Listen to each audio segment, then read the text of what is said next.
äsken Markus Nevalainen piti tuolla esityksen ja hän toimii Kouvolassa Allianssin projektipäällikkönä ja halusi heti tälle videollekin saada, Markus, mitkä on ne 3 asiaa, joilla rakennuttaja pystyisi tuotannon virtausta ja tahtituotantoa edistämään projekteissa, niin haluatko vielä kerrata ne tässä?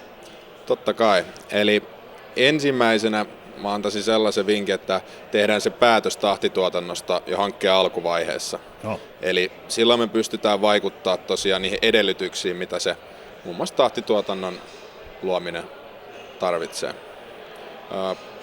Tokana sitten mä kiinnittäisin huomioon noihin hankintasopimuksiin ja että hankinnoissa tuodaan se tahtituotannon periaatteet jo esiin. Niin, että molemmat tietää, mitä ollaan tekemässä.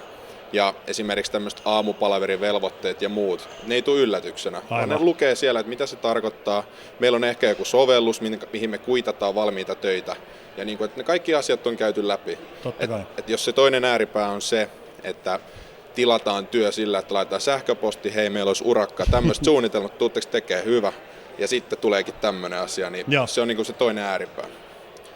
Ja kolmantena, niin tuossa edellisessä esityksessä tuli kysymyskin siitä, että mitkä työt voidaan ottaa tahtituotantoon ja mitä ehkä jätetään ulkopuolelle. Joo. Niin on luontevaa, että just esimerkiksi sisätyöt on tahdissa, sitten meillä on jotain ulkotöitä, esimerkiksi julkisivutyöt. Niin sitten julkisivutöille saattaa olla pitkä jana, jonka sisällä se tehdään. Niin tavallaan sen, että keskitytään siihen tahtituotantoon, mutta ei unohdeta sitä toista janaa siellä. Koska silloin me menetetään se tavallaan vaikuttavuus siinä, että meillä menee hyvin tahtituotanto, mutta hetkinen, tämä julkisivutyöt, ne onkin jäljessä ja koko huomio menee sinne sen hankkeen onnistumisen kannalta. No toi olikin hyvä, että sä otit tuon esiin. Meillä on just SideDrivessa silleen, että meillä on niinku erikseen tämä perinteinen puoli, missä tehdään ne ei-tahdissa tehtävät työt, ja sitten on tahtituotantopuoli, ja ollaan huomattu, että monesti asiakkaat, ne aluksi tekee 100% ei-tahdissa, ja sitten ne vähitellen, just niin kuin sä sanoit, alkaa tehdä niinku pieniä osia hankkeesta tahtituotannolla. Osaatko arvioida, että mikä määrä tehtävistä teillä Kouvolassa toteutetaan tahdilla ja mikä tehdään ei-tahdilla? Osaatko tuommoista niinku jonkinlaista arviota sanoa?